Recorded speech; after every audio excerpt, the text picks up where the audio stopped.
우리는 보통 이 빛의 소중함을 빛이 있을 때는 잘 몰라요. 근데 이제 빛이 사라졌을 때 더 분명하게 깨닫습니다.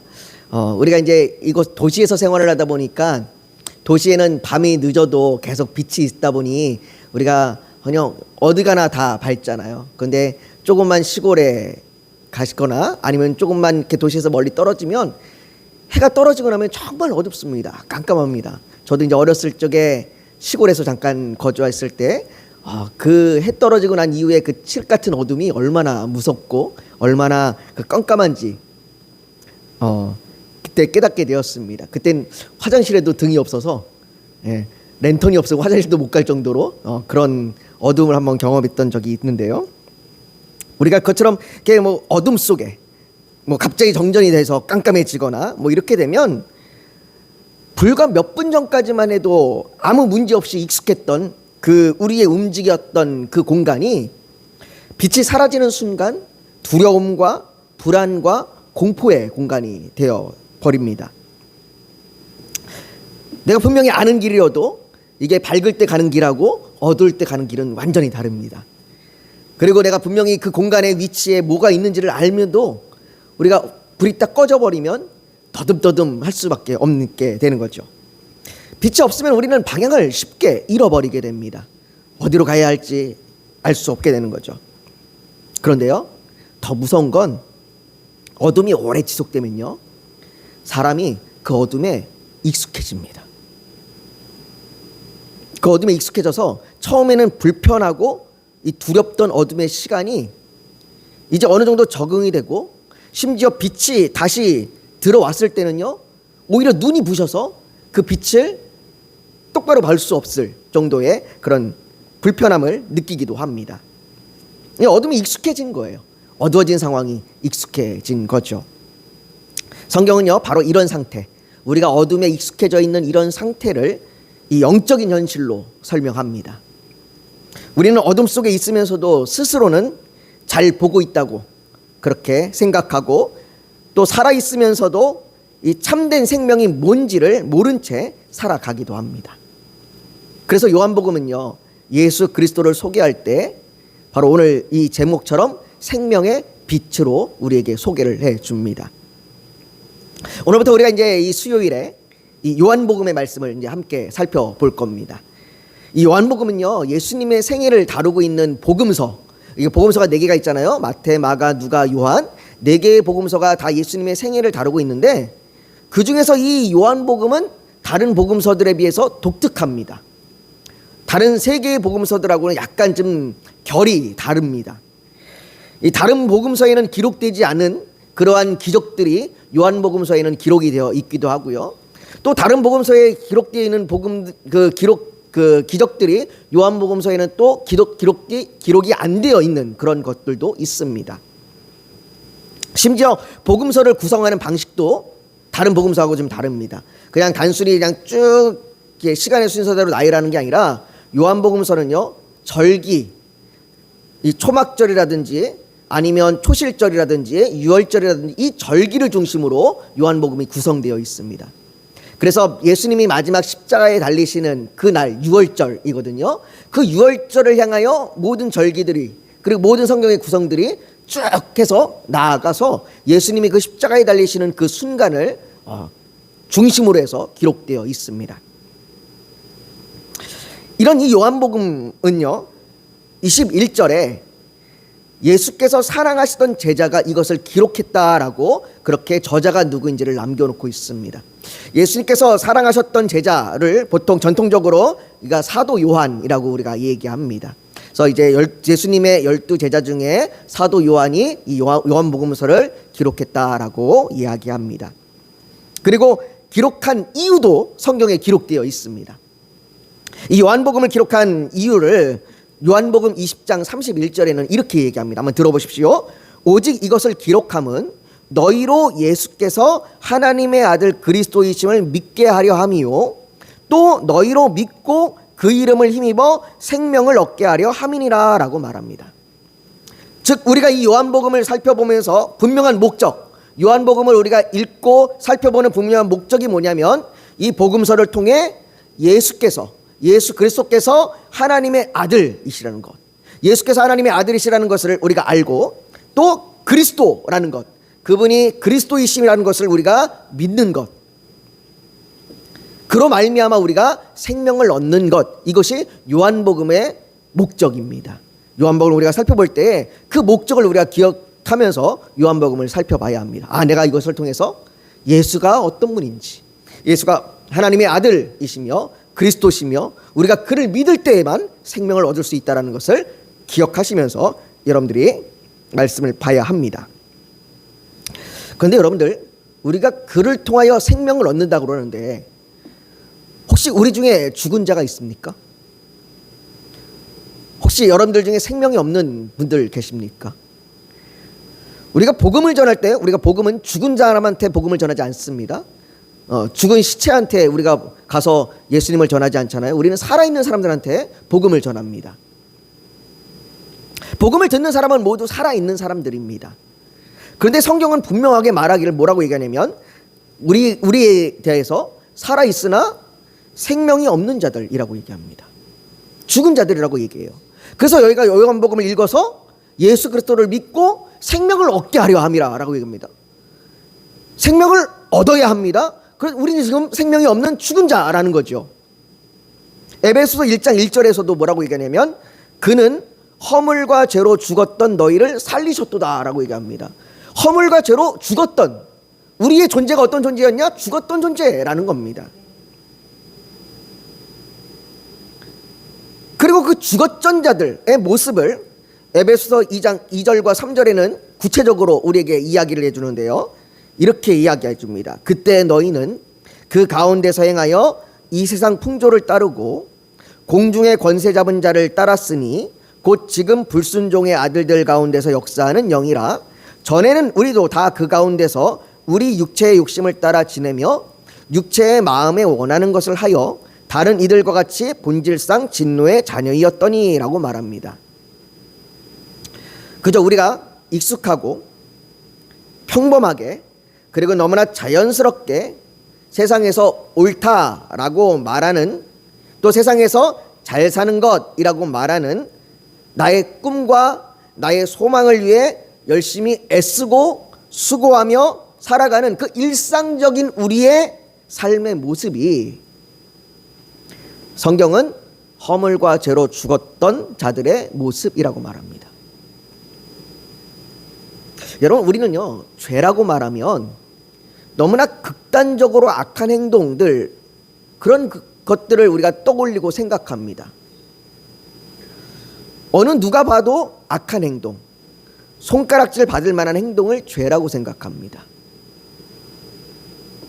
그러나 성경은 네가 죄가 이거야 라고 얘기할 때, 넌 죄인이야 라고 얘기하는 그 정죄할 때 이렇게 얘기합니다. 그 정죄는 이것이니 곧 빛이 세상에 왔으되 사람들이 자기 행위가 악함으로 빛보다 어둠을 더 사랑한 것이니라 라고 말합니다. 정죄, 즉 당신이 죄인입니다 라고 그 결정짓는, 당신이 죄인입니다라고 결정짓는 그 결정의 기준이 뭐냐? 빛보다 어둠을 더 사랑한 겁니다. 대부분의 사람들은 이 말에 우리가 언제 어둠을 사랑했습니까?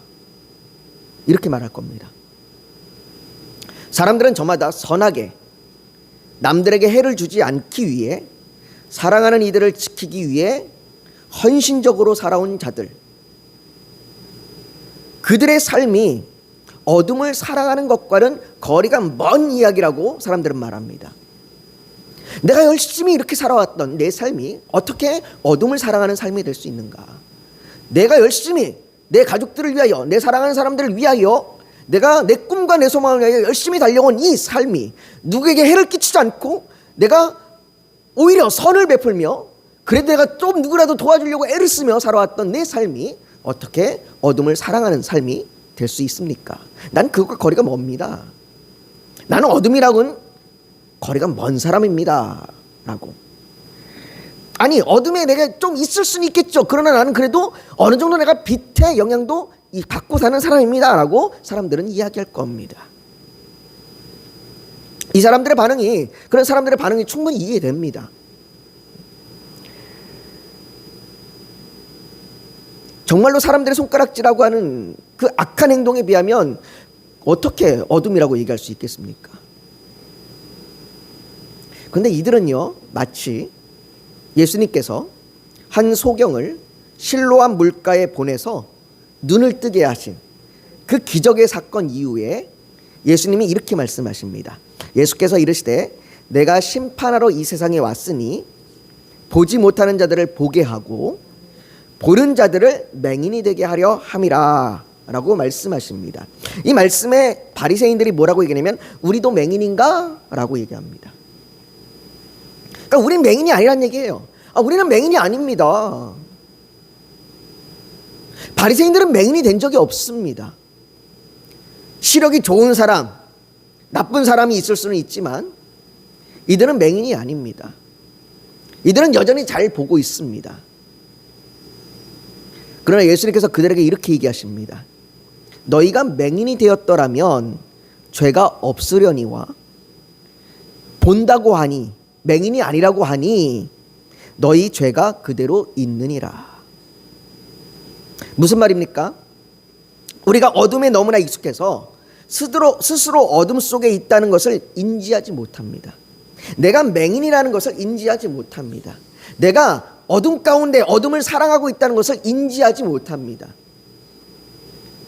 그래서 싱클레어 퍼거슨이라고 하는 분과 데릭 토마스라고 하는 분이 쓴 익투스라는 책이 있는데요. 그 책에 이렇게 얘기합니다. 이 어둠에 익숙한 상태에 대해서 말하기를 우리의 마음과 생각이 빛으로 가득하다면 우리는 온전한 마음과 생각으로 하나님을 사랑할 것이다.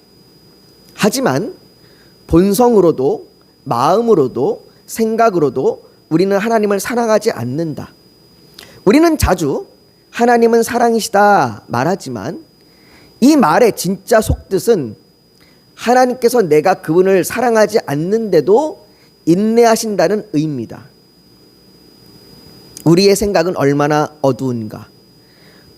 본성적으로 너무나 어두운 나머지 우리는 예수 그리스도가 나의 전부를 드려야 할 만큼 가치 있는 분은 아니라고 생각하지 않는가라고 얘기합니다.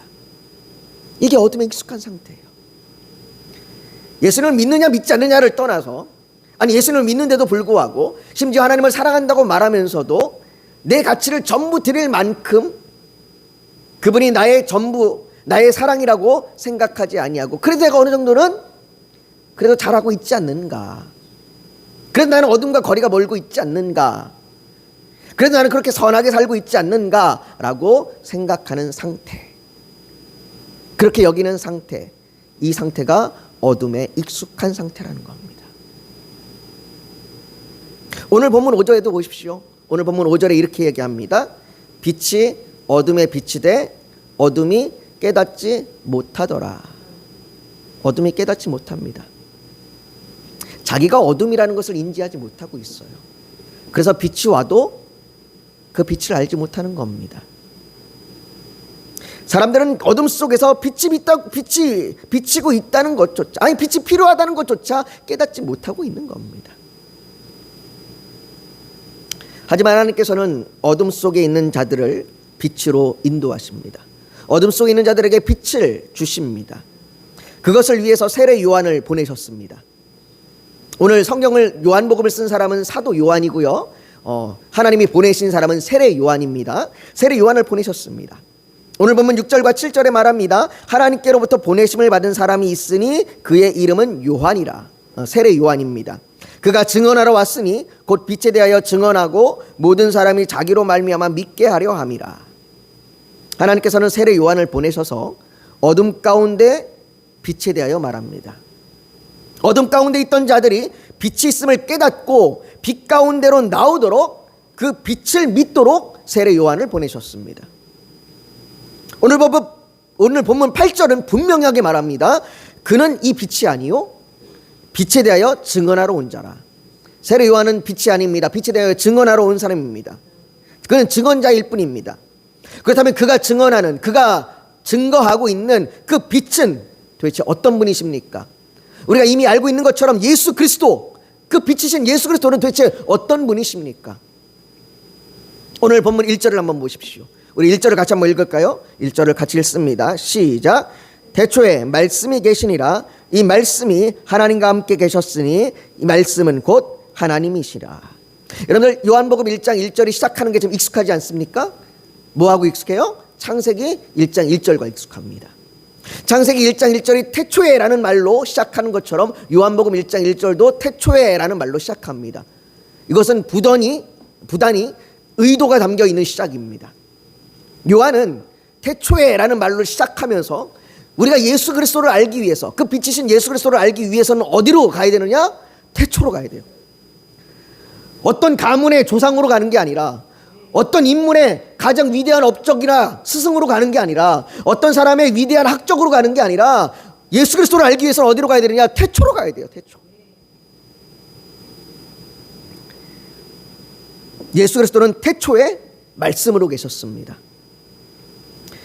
여기에 말씀은 우리가 말하는 하나님의 말씀, 뭐 성경이나 아니면 단순히 그냥 언어적인 말, 이것을 의미하는 것이 아니라 오히려 말하는 자, 화자에 가깝습니다.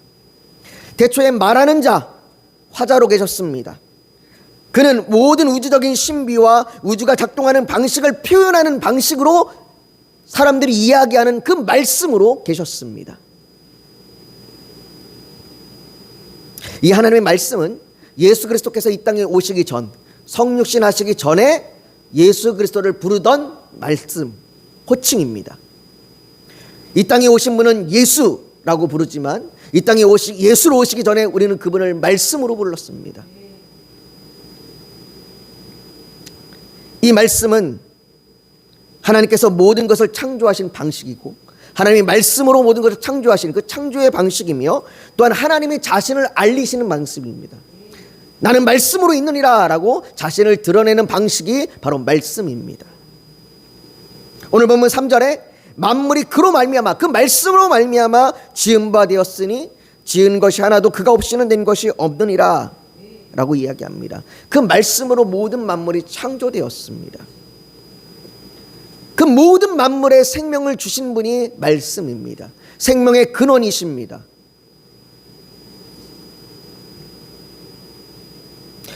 그 모든 만물을 창조하시며 생명의 근원 되신 예수 그리스도께서, 말씀이신 그분께서 어둠 가운데 빛으로 오셨습니다. 마치 하나님께서 천지를 창조하실 때에 흑암 가운데 빛이 있으라 말씀하신 것처럼 그렇게 빛으로 드러내셨습니다. 빛이 오면 어둠은 사라집니다. 빛이 오면 어둠은 물러갑니다. 그렇게 하나님께서 천지 만물을 창조하실 때 빛을 말씀하신 것처럼 하나님께서 우리를 죄악 가운데서 새롭게 다시 창조하시기 위하여 예수 그리스도께서 오셨습니다. 허물과 죄로 죽어서 어둠 가운데 있던 우리를 이전 것은 모두 지나가고 거듭나게 하사 새 생명으로 빛 가운데 살아가도록, 그래서 우리가 이전에는 죽은 자였으나 생명을 얻는 자로, 모든 만물이 생명을 얻듯이 그렇게 생명으로 새롭게 우리를 지은 바 되시는 것입니다. 주님이 우리를 새롭게 지으십니다. 새롭게 창조하십니다. 그것을 위하여 예수 그리스도께서 모든 생명의 근원이신 창조주이신 그분이 우리 가운데 오신 겁니다. 사랑하는 성도 여러분, 요한복음 1장은 우리에게 이 사실을 분명하게 보여주고 있는 겁니다. 이 세상에 중립적인 공간은 없습니다. 빛과 어둠이 대조되는 그 자리만 있습니다.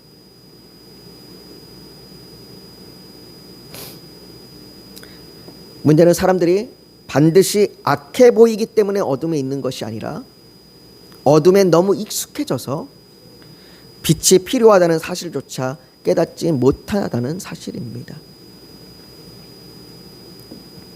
그러나 하나님께서는 그런 세상을 외면하지 않으시고 생명의 근원이신 말씀이신 예수 그리스도를 이 땅에 보내주셔서 어둠 가운데 빛을 비춰주셨습니다. 그 빛은 단순히 길을 비춰주는 그 빛이 아니라 생명을 주는 빛입니다. 그리고 하나님은 그 빛을 혼자만 비추게 하지 않으시고 세례 요한과 같은 증언자를 세우셨습니다. 그는 빛이 아니었지만 빛을 가리키는 사람이었습니다. 이것은 오늘 살아가는 우리 역시 마찬가지입니다. 우리 역시 하나님께서 빛을 가리키는 그 중요한 사람으로 부르셨습니다. 우리는 생명을 만들어내는 사람들이 아니지만 그 생명이신 예수 그리스도로 사람들을 인도하는 증언자들이 될 수 있습니다. 요한복음은 우리에게 그렇게 묻고 있는 겁니다. 오늘 나는 지금 어디에 서 있는가? 빛 가운데 있는가? 어둠 가운데 있는가? 어둠에 익숙해져 그 어둠 가운데 그냥 머물고 있는가? 그 여전히 어둠을 붙들고 있는가? 아니면 내가 빛 가운데로 나아가고 있는가? 그리고 나는 이 생명의 빛을 다른 이들에게 가리키는 증인으로 살아가고 있는가? 오늘 성경이 우리에게 묻고 있는 겁니다. 사랑하는 성도 여러분, 오늘도 생명의 빛이신 예수 그리스도께서 우리 가운데 비추고 계십니다. 그 빛을 외면하지 마십시오. 어둠에 익숙하다고 그 어둠 속에서 괜찮다고 머물러 있지 마십시오.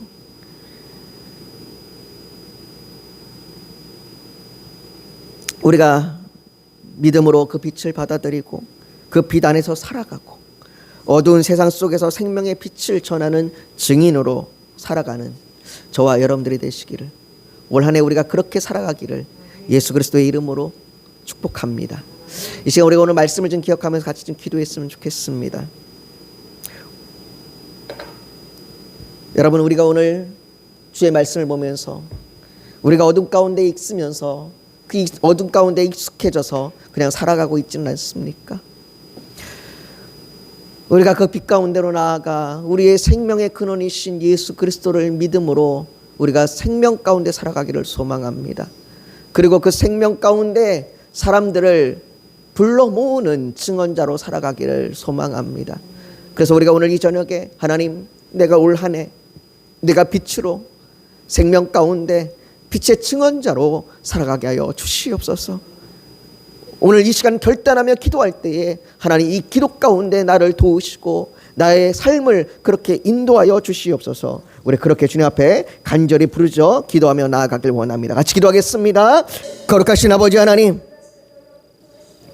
우리가 이 땅을 살아가면서 어둠 가운데 익숙한 자로 그렇게 죽은 자처럼 살아가지 않게 하여 주시옵소서.